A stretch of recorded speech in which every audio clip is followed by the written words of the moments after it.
কাজে শাপলার এই তাৎপর্যকে অনুধাবন করতে হবে, ধারণ করতে হবে এবং আজকের তরুণ প্রজন্মের হৃদয়ে হৃদয়ে তার প্রজ্জ্বল মশাল জ্বালিয়ে দিতে হবে। আগামী প্রজন্মের কাছে শাপলা চত্বরের বার্তা পৌঁছে দিতে হবে। এখন বর্তমান যাদের বয়স, যারা টিনেজ পার হয়ে তারুণ্যে যৌবনে যারা পদার্পণ করেছে, তারা কিন্তু শাপলা চত্বরের ঘটনার প্রত্যক্ষদর্শী না। তখন তাদের বয়স ছিল 10 বছর, 12 বছর। আজ তারা সেই 12 বছরের তরুণ, সেই 12 বছরের কিশোর, আজ 25 বছরের যুবক। কাজে এই যুবকরা তারা যদি শাপলার চেতনাকে ধারণ করতে পারে, ইনশাআল্লাহ বাংলাদেশ।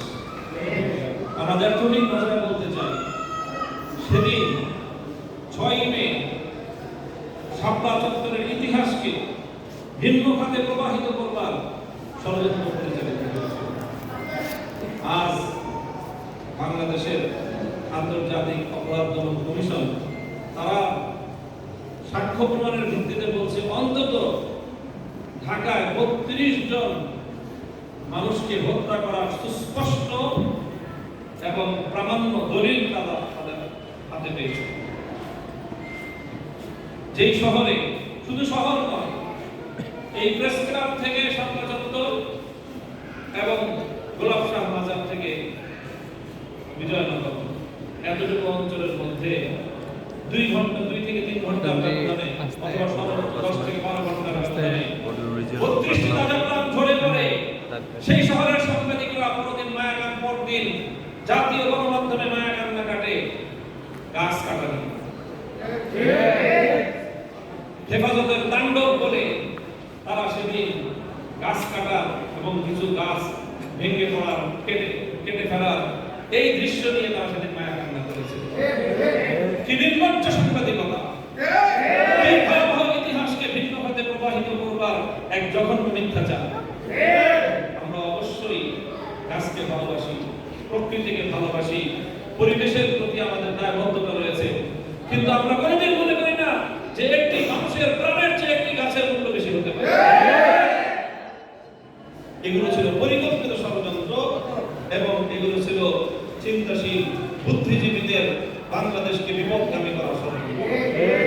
তারা সেদিন শাপলা চত্বরের এই গণহত্যাকে ধামাচাপা দেওয়ার চেষ্টা করেছিল। সেই সকল মিডিয়া কর্মীরা এই শাপলার গণহত্যার অন্যতম খলনায়ক। তাদেরকে আজকে আসামির কাঠগড়ায় দাঁড় করিয়ে জবাবদিহিতা চাওয়া উচিত। তোমরা কেন সেদিন ফ্যাসিবাদী শেখ হাসিনার হত্যাকাণ্ডকে ধামাচাপা দেওয়ার জন্য এই নাটক সাজিয়েছিলে? পত্রিকায় বড় বড় হেডিং কেন করেছিলে? আজ যারা গণমাধ্যমে কার্যক্রম পরিচালনা করছেন, আজ 2026 সালের 5ই মে সারা বাংলাদেশে অনেক আয়োজন হচ্ছে। শাপলার শহীদদেরকে নিয়ে বিভিন্ন সংগঠন তারা আয়োজন করছে, চিত্র প্রদর্শনী করছে, ডকুমেন্টারি প্রামাণ্য চিত্র প্রদর্শিত হচ্ছে, শর্ট ফিল্ম প্রদর্শিত হচ্ছে এবং আলোচনা সভা হচ্ছে, অনেক কিছুই হচ্ছে। আমি গণমাধ্যমকে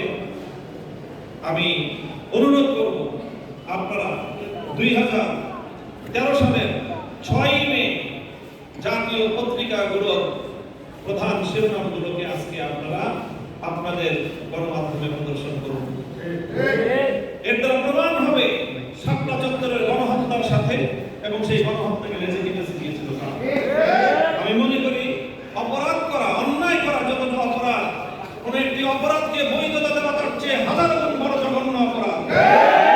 কারা সেদিন সেই হত্যাকাণ্ডকে বৈধতা দিয়েছিল?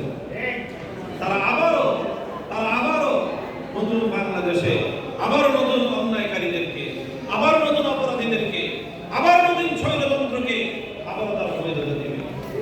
যদি এই অপশক্তিকে সাংস্কৃতিকভাবে যদি আমরা মোকাবেলা করতে না পারি, তাহলে আমাদের প্রতিটি রাজনৈতিক আন্দোলন এবং সংগ্রাম ব্যর্থতায় পর্যবসিত হবে। প্রিয় সহকর্মী ভাইরা আমার এবং শাপলার শহীদ পরিবারের অনেক ভাই বোনেরা এখানে উপস্থিত রয়েছেন, মায়েরা উপস্থিত রয়েছেন, আমার বোনেরা উপস্থিত রয়েছেন। আমি এই জাতির পক্ষ থেকে, এই প্রজন্মের পক্ষ থেকে আপনাদেরকে সর্বোচ্চ সশ্রদ্ধ স্যালুট জানাই, সালাম জানাই যে আপনারা আপনজন হারিয়েছেন, কিন্তু আপনাদের আপনজনেরা তারা তাদের নিজেদের অবিনশ্বর এই প্রাণ বিসর্জনের মধ্য দিয়ে বাংলাদেশকে তারা বিচ্যুতির হাত থেকে রক্ষা করেছে, তারা এই জাতিকে পতনের হাত থেকে রক্ষা করেছে। কাজেই ফতুবা লাগুন, আমি আপনাদেরকে সুসংবাদ দিই যে আপনাদের সন্তান, আপনাদের ভাই মারা যায়নি, বরং তারা এই জাতির শ্রেষ্ঠ সন্তান হিসেবে অমরত্ব লাভ করেছে। শাপলা চত্বরে যারা শাহাদাত বরণ করেছেন, অনেকেরই পরিচয় উদ্ঘাটন করা গিয়েছে, তাদের কবরগুলো শনাক্ত করা গিয়েছে, তাদের শাহাদাতের ইতিহাস প্রামাণ্যভাবে তুলে আনা গিয়েছে, সাক্ষ্য সুবুত সহ সেগুলোকে ইতিহাসের পাতায় স্থান করে দেওয়া গিয়েছে। তবে দুর্ভাগ্য আমাদের যে এখনো আমাদের জানার বাইরে, আমাদের তথ্যের বাইরে, আমাদের কাছে সংরক্ষিত ডকুমেন্টস এবং দলিলাদের বাইরে অনেক শহীদ হয়ে গিয়েছেন। এখনো পর্যন্ত আমরা তাদের তথ্য উদ্ঘাটন করতে পারিনি। রাষ্ট্র তার সকল শক্তি দিয়ে চেষ্টা করেছিল শাপলার শহীদদের ইতিহাসকে, তাদের প্রমাণাদিগুলোকে মুছে ফেলতে, এবং তারা সবভাবে সেই প্রমাণ মুছে ফেলে সমস্ত কার্যক্রম পরিচালনা করেছে। হেফাজতে ইসলাম বাংলাদেশ 2013 সালের 6 মে পরবর্তী সময় থেকেই এই শাপলার শহীদ পরিবার শহীদদের তাদের প্রমাণ, তাদের পরিচয় শনাক্ত করার জন্য নানাভাবে কাজ করেছে। অনেকগুলো মানবাধিকার সংগঠন তারা কাজ করেছে, অনেক মিডিয়া এই জন্য কাজ করেছে, অনেক রাজনৈতিক সংগঠনও কাজ করেছে। এই সবগুলো এক মোহনায় এসে মিলিত হয়েছে। সর্বশেষ আমরা শাপলা স্মৃতি সংসদের পক্ষ থেকে এই সকল হেফাজতের যাদের যে সকল শহীদদের প্রামাণ্য তথ্য আমরা সংগ্রহ করতে পেরেছি, তাদের সকল পরিচয় এবং তাদের যাবতীয় ডকুমেন্ট সহ শহীদ নামে জাতির সামনে আমরা হেফাজতের শাপলা চত্বরে 2013 সালের 5 এবং 6 মে বীর শহীদদের পরিচয় জাতির সামনে আমরা উত্থাপন করেছি।